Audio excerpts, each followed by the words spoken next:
Chris. Hey. Oh, we're shaking hands. Yeah. All Thank you so much for coming on. Absolutely. So I first just found out about you on LinkedIn and on the internet, and kind of some perusing around, and learned a little bit about what you do. And I've seen a lot of companies that are cutting the name in half and then putting tech on the back of it, like MarkTech, Okay. InsureTech. Yep. Really, I think that's transferable. You could probably almost do that with every industry. So yeah, was very interested. Obviously, not a lot of people are doing what you're doing, and but what the heck is InsureTech? Yeah, that's a good question. So when we started our company, InsureTech didn't exist. I'd say it's a phrase that got coined like in 2014, 2015. It's basically, it's really simple. It's insurance and technology put together. But I think it's also this idea that new entrants are coming into the insurance technology space. Not all the new entrants in terms of like new vendors, new people who are building software, new ideas, and a whole lot of capital behind that too, like venture capital people. And so InsureTech is just the ecosystem that supports all of that. It's been interesting though to see like now that InsureTech has matured and it's okay to be an InsureTech, like it used to be you didn't want to be a startup because insurance companies wouldn't work with you. Now they want to work with InsureTechs. And so now you're seeing a lot of the older vendors trying to rebrand as an InsureTech. So that's pretty funny. How does something like State Farm or Locked In, how are they integrating with InsureTech? Well, a lot of different ways. So keep in mind, InsureTech, there's so I'll use an analogy that I like to use when I evaluate InsureTech companies. Think of like a gold rush, right? So there's this old venture capital firm or old venture capitalist. He came up with this idea that in any gold rush, there's two things that happen. There's pickaxe companies and there's miners, right? So the miners find the gold, the pickaxe companies provide the supplies to find the gold. Okay. Right. And so InsureTech is one of those kind of technology booms where you can apply the gold rush analogy. So when I think of these technology companies in insurance that are starting to emerge, there's kind of two categories. There's the miners, which are the people trying to figure out new ways to get customers. So like you go to buy an insurance policy, how do you do it? They want to create like a mousetrap for you to do that. Right, versus the people in the back end, which is like my company, where we're providing the supplies. Right, the most famous from the actual gold rush was Levi Strauss. Did you know he made jeans and sold them to gold miners? Interesting. Yeah, and so you basically need to pick between: do you want to be a miner trying to find the customers with some new mousetrap, or do you want to build the mousetraps that are used behind the scenes that support the miners? So you're not working directly with me that's buying the insurance policy. You're working with the policy makers. Yeah, so the people that analyze insurance policies, particularly we focus on commercial insurance policies. I found that have you ever read your auto insurance policy? I never really read it. No. Yeah, you probably haven't even looked at it. You probably don't even know how to get it. It's nationwide, I believe. Sure. Yeah. So most individuals don't ever look at their insurance policy. 99%. Commercial insurance is a little bit different, because the language really matters. There's not people protecting you. And so a lot of the larger organizations will review their policy language, and the brokers have to help them do that. The carriers have to be very careful about what's in these insurance policies, and we're kind of facilitating all of that. Yeah, because if I get in a car wreck, I basically call my insurance agent and say, this is what happened, am I covered? Mm-hmm. And so is it similar in that sense to the commercial insurance side? Commercial insurance works the same way. It's just the language is less cookie cutter, right? A lot of personal insurance policies look the same. Whereas in commercial insurance, if you knew that, for example, cyber was a big issue, then you would want to make sure you go get like cyber coverage. And if you have a broker that really cares about you, he will ask for certain endorsements that cover certain things along the way. So you can really create more of a bespoke policy in the commercial side, and you can't really do that on the personal side. Okay, so say you have a company and you want to go get cybersecurity insurance. Yep. Where would you come into the equation? Yeah, so we're helping the brokers evaluate the cyber policies that are out there to figure out which one's the best.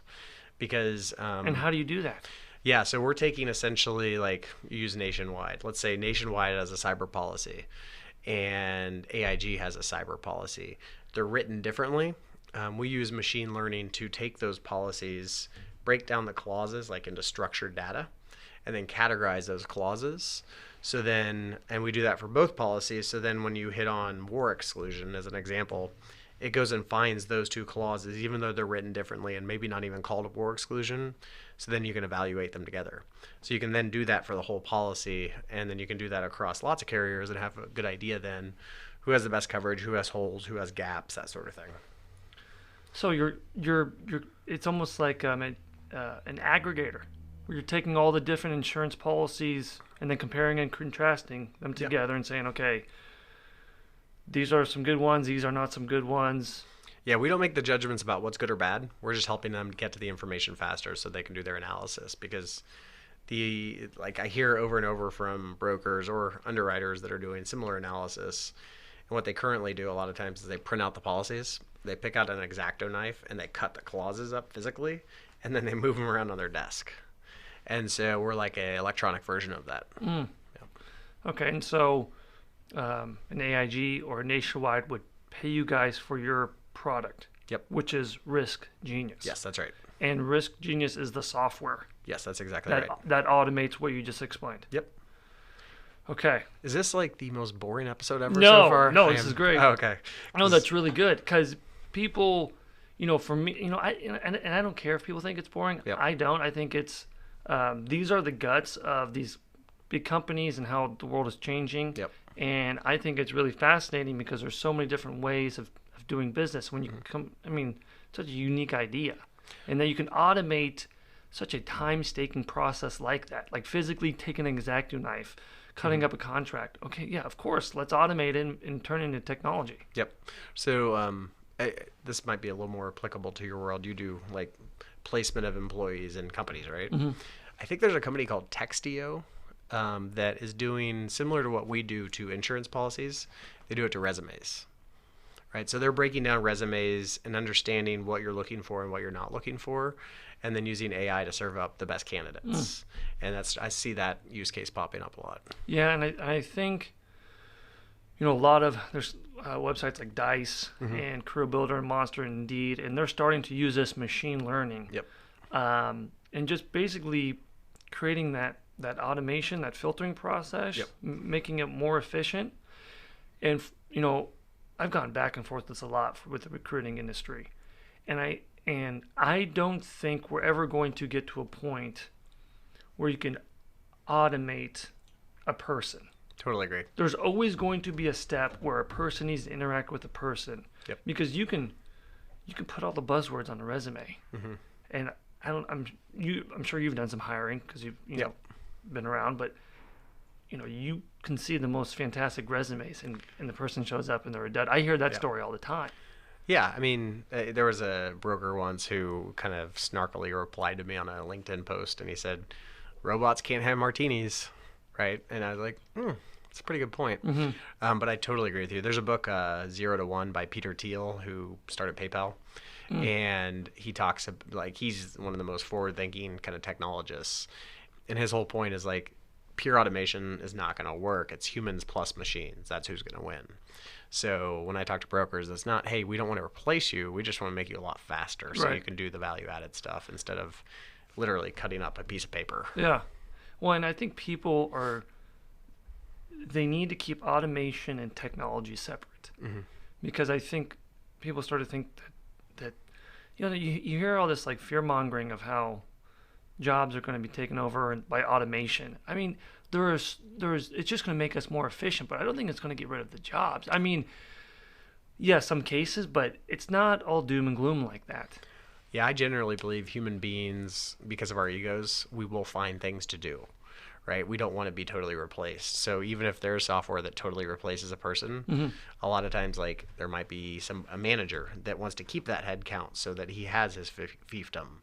Or, yeah, that's a pretty good example, right? Yeah. I just think generally humans find something to do with their time. So when you have this software that you've built,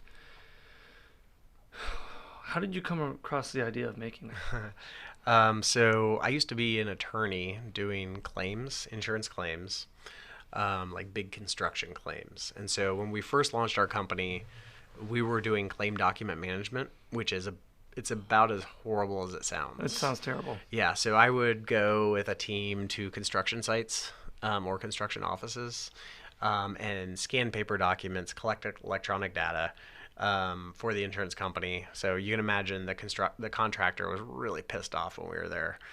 And like one time we had a laptop literally ripped out of our hands by someone. That was nuts. There's another night I thought I was going to get murdered. So anyways, we would get all the documents and the data and process them and then put them up in our software and make them available to the consultants and the attorneys, everyone that was kind of managing that claim. And so after a couple of years, I was like, oh, I don't want to keep doing this. Yeah. There's got to be something else here. And because physically going getting these documents from these commercial sites, yep, and then uploading 100 pages at a time. Millions. Wow. Yeah, lots of documents. Like, okay. This is like the entire company's history, basically. Wow. Yeah. So we were doing that, and then we found ourselves working on the Panama Canal claim down in Panama. That's usually where that's located. And because of how big it was, an underwriters started using the software. Not claim people, but underwriters as well. So one of the underwriters called me, and she said... Wait, hold up. Yep. You said... So you had already built it at this point, the software? Yeah. And how did you go about doing that? And what year is this? We started the company in 2012. We started for about a year and a half. We used somebody else's software, which I highly recommend is use somebody else's software to make sure there's a use case and then go build your own. I just wish I'd built our own a little bit differently. So, okay. So when you say, so you built this company. Mm-hmm. You started this company with, okay, I'm gonna build a unique software. Sure. I mean, claim document management software is not that unique. It's something I found, right? Okay. It's just plugging different things in. And I think that's one of my big learnings from that first iteration of our company was that, document management for a niche is not that interesting. Anyone can do it and you can't get that far. Document management is like a commodity. Whatever software you're using to store your documents in, it's a commodity, like Dropbox, Box, Windows Explorer, whatever it is, right? Where are we going with this? I was asking how you started it. Yeah, so, anyways, when we were working on that big claim and they were using the software, the underwriter contacted me and said, hey, I really like your software. Could we use this for policy review? And so I said, okay, what's policy review? And that started this path down. Basically, we figured out very quickly that no one has any clue what's in their insurance policies. And so brokers are struggling to figure it out. Carriers are struggling to figure it out. And we thought we could use machine learning and AI to help them do it faster. Turns out it's true. So here we are. You really kind of shaped and molded your software product as you've Absolutely. Yeah. As you've gone on and learned more about where the demands are.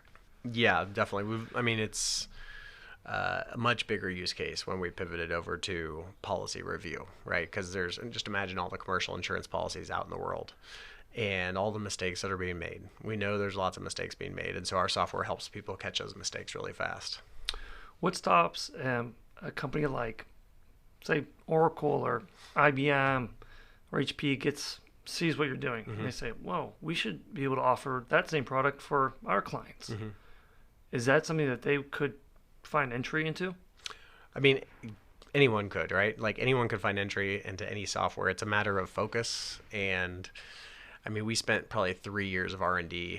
I say it took 5 years, $5 million to build RiskGenius. And a lot of that is iteration and failing over and over and over again. We have this really cool, oh my gosh, I can't believe I'm using this word in the same sentence. We have a cool insurance policy taxonomy. Okay. Whoa. Which is basically think about, it's like a dictionary to understand, it's a labeling system to understand insurance language. And so because we have that, it's a huge advantage. We can take a clause, run it through the machine, it labels it, and immediately we know what it is. without having to read the clause. And so we're on like version 2 of that, and that's a really big deal. It's kind of like how Google goes and indexes the entire internet and can understand the contents. We've done the same thing to insurance policies. Isn't that just putting in an algorithm that can filter it Yeah, extremely quick? absolutely. Okay. So, and how many different algorithms have you guys gone through to find out the most efficient one? And if, Yeah. back it real quick, could you explain real quickly what exactly an algorithm is? I know people like to like to throw that out there, but Yep. from what I know, it's just a way to filter. Yeah, I guess I think about like algorithm, but like more like machine learning. It's just basically really good pattern matching is the way I think about it, right? So you have a seed set of data. Let's say I have 1,000 clauses, insurance clauses, and I label the, or even let's do resumes, right? Mm-hmm. So let's say you have 1,000 resumes and you've marked them like and don't like, and maybe it's a particular industry. So what you could do is you could take those 1,000 resumes, feed them into a machine, and the machine would, read through the contents of each one. It'll see your tag, like or don't like. And then in the future, anytime you feed a resume from that same industry in, the machine should be pretty good at predicting if you're going to like or not like this resume. Does that make sense? It does. And so what's really weird though about machine learning, and I guess algorithms, but more machine learning, is that you don't know why it makes its decision, right? Like it could be because it picks up that in the bottom left corner, they always start with the letter L. You have no idea if that's the why, but it's really good at that pattern matching. And so more times than not, it's going to be right. Does the machine learning, so does the behavior change? Oh yeah. It won't change until you start changing that 1,000 policies or 1,000 resumes. So then you add an additional resume. The whole algorithm recalibrates based on that if you do it right. But it's changing and adapting to whose discretion? Its own if you're feeding it new data. Oh. Yeah. Okay, and then putting in the filters that you want. It is, yeah, depending. Yeah, like the labels is what I use, right? Like or don't like. Mm-hmm. Yeah. So yeah.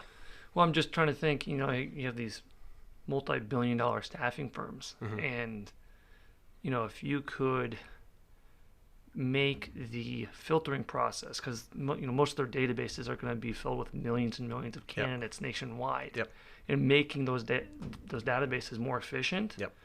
And you hear about this all the time, is these companies accumulating these ginormous databases and selling them and making money off of just having email, phone number, address, Mm-hmm. Chris's full name, and then you can even go into big data and what your interests are, Yep. and all that stuff. But being able to compile a lot of data like that, I'm pretty sure somebody's already doing that. Right? I bet a lot of money. Yeah. but it'd be interesting to see.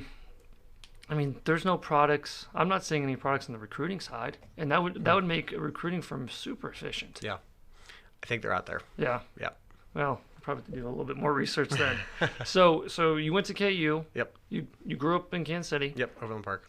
You went to law school at KU. And now I went down to Texas. Okay. Yeah, Austin. Okay. How was that experience? Awesome. Yeah. Yeah, Austin.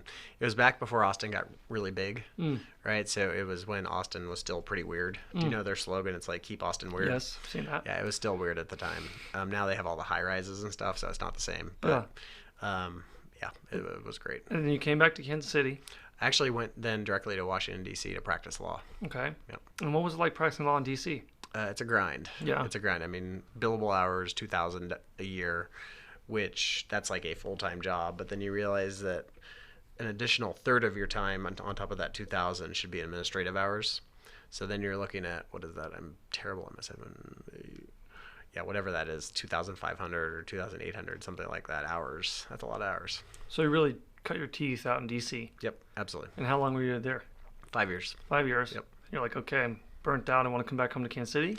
While I was out there, I quit a law firm. It was my second law firm, and started my own consulting thing with really not a great plan. Actually, that's how we got into claim document management software, is because I went to one of my mentors and I said, sorry. You're good. I went to one of my mentors and I said, hey, I really like writing claims, because I did like writing construction claims. Can I help you with that? And she said, well, we have a lot of people that can write claims. What about if you help me create and this is like almost verbatim, a Dropbox in the cloud with Facebook for managing claims solution. I was like, whoa, that's a lot of stuff. Yeah. And I was like, that's kind of interesting. So I started kind of poking at that and figuring out what that meant, and then started the claim document management software. But you're not a developer. No, not at all. So how did you go about making that software? Let's see, how did we? I posted first we started by outsourcing, which was a horrible ordeal. Did you go overseas? We found out the company we were working with went overseas, which we didn't totally understand at the time. Very, very naive. But they were using people overseas, and so it was like, lots of stuff getting lost in translation. Got a very, very minimal product. From there, we then, I don't remember what happened next, but we ended up hiring a CTO because I posted on Facebook just randomly, I really need a CTO. Can someone help me out? And got connected with someone, so that was good. And now we have like 9 developers, which is awesome, and we're about to hire a bunch more this year. And you said we, and it sounds like it was we from the beginning. Yeah, I had a co-founder. His name is Doug. He's out in Nashville, North Carolina now. He has the second largest brewery in Nashville, so he doesn't work at the company anymore. But he was awesome. Helped us get to where we are now. And he helped you get off the ground? Oh, absolutely, yeah. Did he have any legal background? Or? Yeah, he was the lawyer. So, because initially we thought we were just going to be doing claim document management, like going and getting them and putting them in somebody else's software. So I just kind of overlapped my skills with his, which made sense there. It doesn't make sense for a software company. Mm-hmm. You don't want 2 lawyers running a software company. It makes me laugh just thinking about it. And so your buyers, your clients are the AIGs and the Nationwides. Yeah, big brokers, big carriers. So how do you get in front of those folks to sell RiskGenius? So I'm good at marketing. That's kind of my thing. And so once we figured out that RiskGenius was a thing that people wanted, I just started posting regularly on LinkedIn. And we got lucky because LinkedIn saw my posts and said, hey, we want to make you the follow for insurance. If somebody joins, this is when they first launched their app. They said, when somebody joins LinkedIn and downloads our app, we're going to make you the insurance follow. It's like, I don't think this is real, but okay, let's try this. What year was this? 2016, 15, something like that. Wow. Yeah, and so that happened, and now I have 150,000 followers, and they're all insurance people. So I post incessantly on LinkedIn, and it's about what we do, like policy language. So I post for what I call the insurance nerds. I'm an insurance nerd. Everyone in our office is an insurance nerd, and there's a lot of insurance nerds that care about policy language. And so when people have a problem with policy language or coverage consistency, they know to call us. And so everything is inbound leads right now. What are your thoughts of LinkedIn getting more broken down and they're becoming like an insurance LinkedIn, but it's a whole different product and only, because what I've seen LinkedIn kind of transition. It's starting. It's going to turn into Facebook. Mm-hmm. You see more puppies and kid pictures which is fine, but I mean you can't stop that stuff from happening. I think their algorithms are actually decent, right? Like I see less of that content than I used to, so they've started getting better at filtering that out.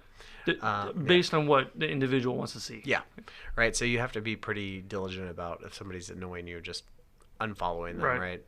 That's a good point.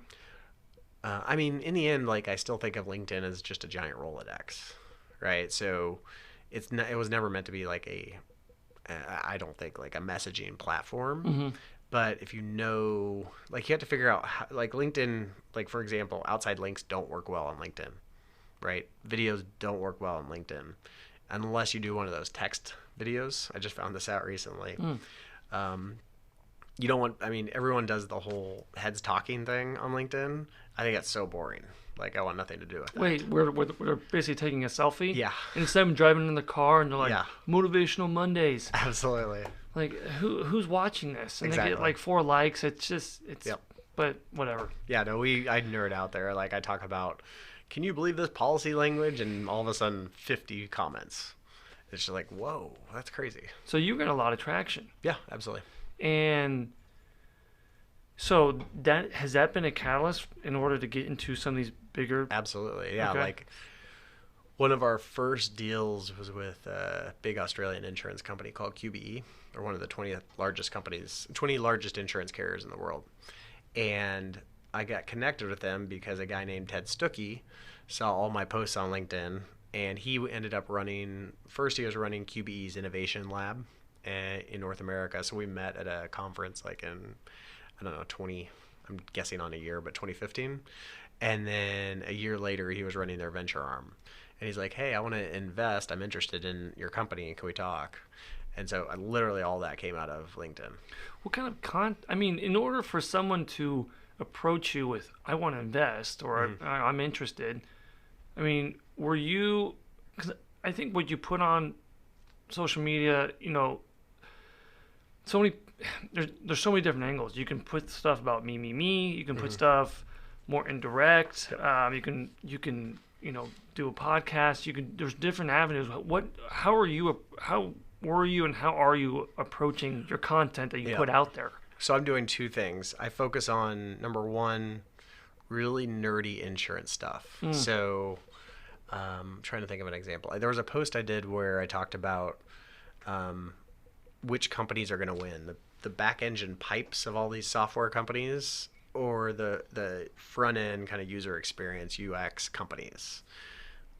Still don't know the answer, but just created this weird maelstrom of, I don't know if that's a word, by the way, but a lot of people commenting on that, right? So just people are really passionate about technology and insurance policies and that sort of thing. So I just try to dive into that. So posing a question and letting people just kind of start the conversation. Yeah, it is not just a question, right? You have to give them like kind of your view of it, but it's not like, here's how this works, right? It's like, here's what I'm thinking about, right? I think that is the best question you can ask yourself before you post. It's like, what am I thinking about, right? What's interesting? Like, it would be really interesting, I bet, for you to post to all your recruiting buddies about how could AI be used to weed out resumes or find the best resumes. I bet, if you've done that, and if you, that's another thing you could focus on is like, I bet you could do pretty well focusing on just how is AI going to impact recruiting, right? Become the guy on LinkedIn that talks about that. And it's very beneficial to you to know that. The second thing I post a lot about, and you'll get this from a recruiting side, is our culture and our team. Because when I need to hire, I go there and I post. And I say, hey, we have a job opening. And then we get like 50 resumes. It's really cool. So we actually do have people that like their job, which is nice. It makes it easier. Yeah. So, what was the last time? Oh, we won a Startland News event last week. And so a lot of the people went from that, and I grabbed them and up on stage, took a picture with everyone with the award and threw it up there. So what was the process of going from, to just you and was it Doug? Doug, yep. And going from 2 to 5? Because, those are some really critical stages as those single digit hires. I'm trying to remember 5. Because we're at 19 right now, right? Which seems huge. It's kind of crazy. But let's see, 5.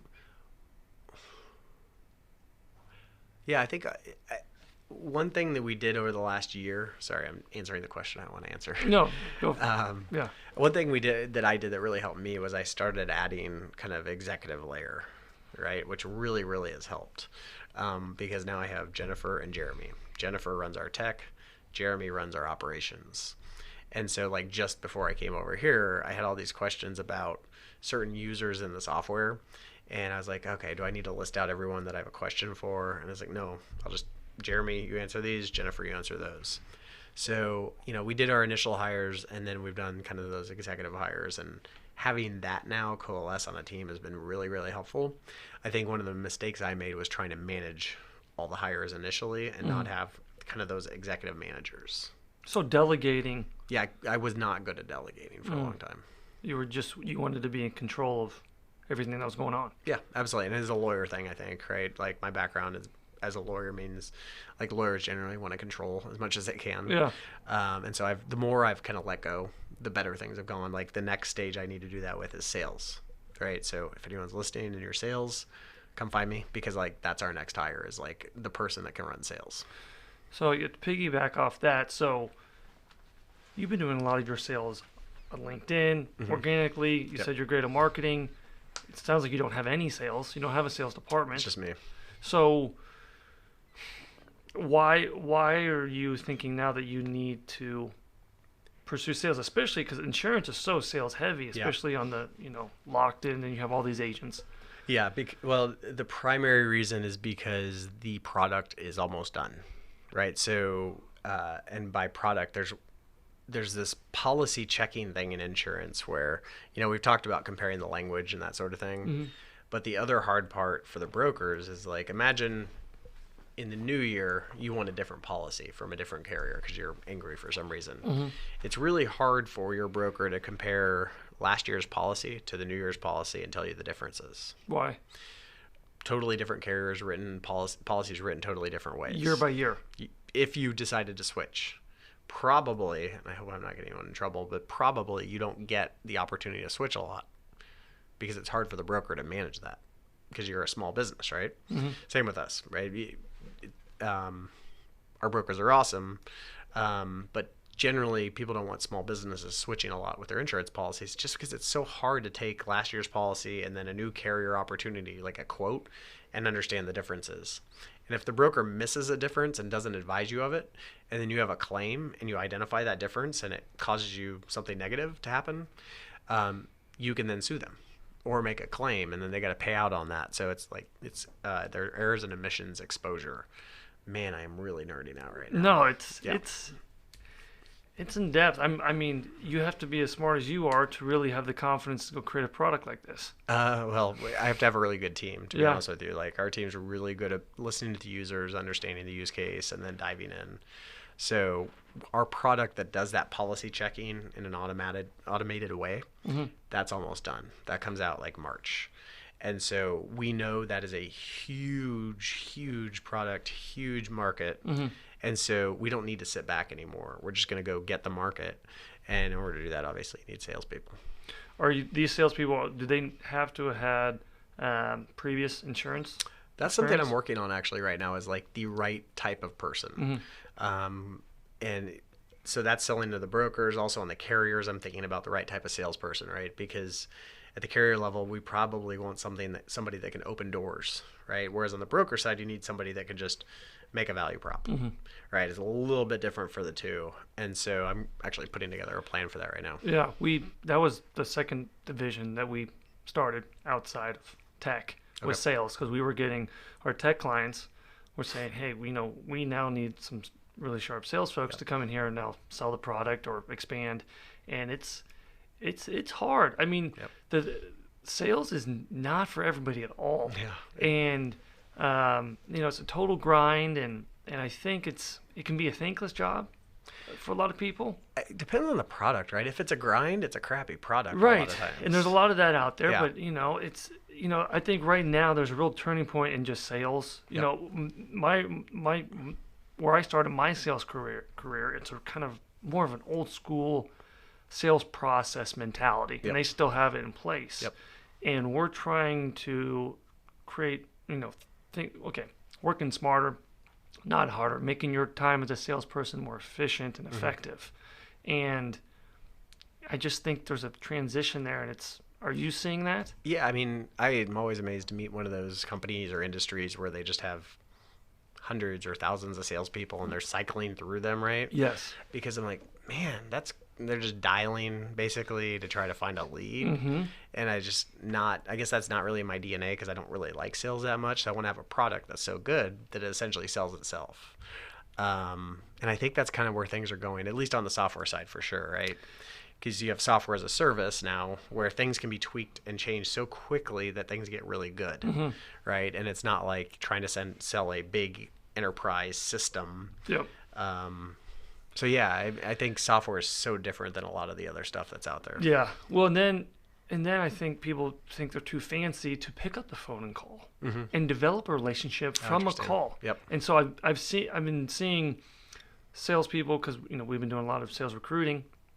We'll get a lot of people that are really sharp. They look really put together. Yep. And you say, hey, there's some cold calling involved. They're like, whoa, I'll do everything but that. Interesting. And the relationships, because I've been doing this for over 7 years now, some of the best relationships that I have started in my first year when I was just doing nothing but cold calling. Yep. And starting from there.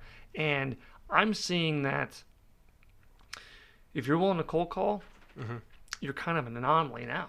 Interesting. Well, yeah, I mean, because everybody wants to spam. I mean, you see it on your email and LinkedIn. Yeah. Everyone's trying to sell. Yep. And I won't even, if someone wants to try to sell us a CRM or, we get financial advisors or insurance guys and they're trying to sell and do business with an email. Yep. Not happening. I totally agree with that. Pick up the phone, call me. I actually slightly disagree in that email is just like the old cold calls, right? Cold emails are cold calls. It's all the same to me. Like, I don't want a cold call and I don't want a cold email. They both equally annoy me. What I want is to find the product on my own because I need it at that time. I think that's one of the big shift now is the companies that are good at selling actually bring in the customers when the customer is ready to buy, and they make that journey a lot easier. And it's certainly something we need to work on, and I'm really excited to work on it around this policy checking tool because you can't force someone to buy. Yeah. Right? You can't force someone to realize they have their pain point. It's something I've had to learn selling to carriers or big insurance carriers. I can't force them to realize they have a problem. So I've gotten good about killing deals pretty quick, moving them to the end, closed, and then a year later they cycle back around because they realize they have that problem. So you said you started in DC, you started the consulting thing. So obviously you've had a bug for being your own boss, starting your own thing. It's funny. I'm not sure that that's the case, actually. Okay. Like, I remember reading, Seth Godin? Do you ever? Yeah, he's great. He's like a marketing savant. Okay. And it was the first time I was reading one of his books, and he was talking about entrepreneurs. And I read it, and I was like, I remember saying to myself, oh, crap, I'm an entrepreneur. And so it wasn't really intentional. I guess I'm not great with like a boss necessarily. But it wasn't like, I have to have my own company. Right. I just like solving problems. And then I realized I like solving really big problems. That's kind of my thing. Well, then a lot of people just want to give themselves, like self-title them, that I'm an entrepreneur. Yeah. It's a term that gets thrown around way too loosely. Yep. So what do the next couple of years look like for RiskGenius? So obviously, the sales department making, pursuing that. But we'll probably double headcount this year, which is really cool. We should have some fundraising news here in the next quarter, so that's cool. And then this policy checking tool, like I think it could be like one of the biggest softwares ever to come out of Kansas City. Like, it's that important because it not only is helping with this policy checking thing, but like, how do I explain this? It basically is going to help commercial insurance brokers know exactly what to put in an insurance policy. So the whole table is going to be flipped, and they're going to start going to the carriers and saying, here's what I want, instead of going to the carrier and saying, what can I get? Right? So that's what that's the change we're trying to create. Okay. And there's in the machine learning aspect is at the core of this new product. Yep. So the way it thinks and adapts and is able to filter. Absolutely. Okay. And how many developers do you guys have on your team? I think we have 9 right now, 9 or 10. And that's where we really need to grow quickly. What kind of languages are you guys using? I think we're JavaScript and Python with a little bit of React or Backbone. I think we just switched to Backbone. How did you decide which languages to choose? Because there are so many.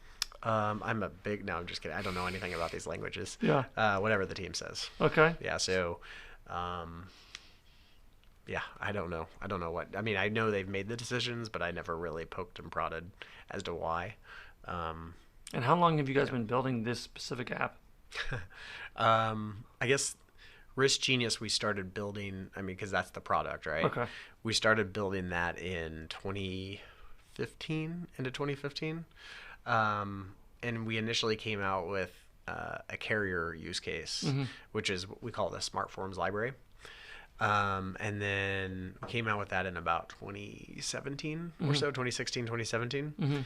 And then in middle of 2017, we started building the smart policy checking. Okay. And that one we should be wrapping up like a kind of version 1 of a production ready solution March. And then going back to the fundraising. So is that where are you looking for people to do private funding, hedge funds, capital? Are you looking? Is that process? Is that what we're Theoretically, yeah. Okay. Yeah, that's yep.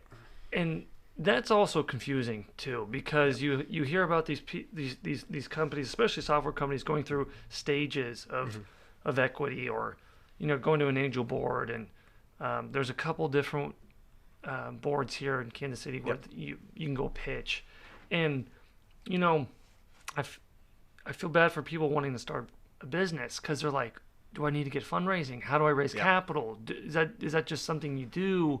Can I just do this with my own money? I mean, through your navigation of this, what are you seeing is the best way to go get money? I mean, it's highly dependent on your situation. Like I would tell you guys, you don't need to do any fundraising, right? Because right. So a lot of small businesses, professional services, anything not involving technology, loan or friends and family, that's about it, right? If you're trying to build something that is like for you to make money, like it's your, hey, I'm going to start making money from this going forward, and this is going to be my livelihood, don't raise money, right? If you build something and you want to go from 0 to $20 million in 3 to 5 years in revenue, go raise money, right? You better have a really good idea, and one that that scales very quickly, which means have a very big audience for who can buy that. So you better have ultimately though, you better have a very, very good pain point that you're solving. Otherwise you're just dead in the water. When did you realize that you created something special? That's a really good question. Actually, I do remember. We came out, we put a press release. No, we announced RiskGenius, it was coming out, and an article ran calling us the Google of insurance policies, which was cool. And we got all this inbound interest, but then somebody from Google emailed me and they're like, hey, what's going on? I'd like to see this. And that was when I was like, wow, okay, we might have something here. I've never seen this before. That was kind of the moment. That's awesome. Yep.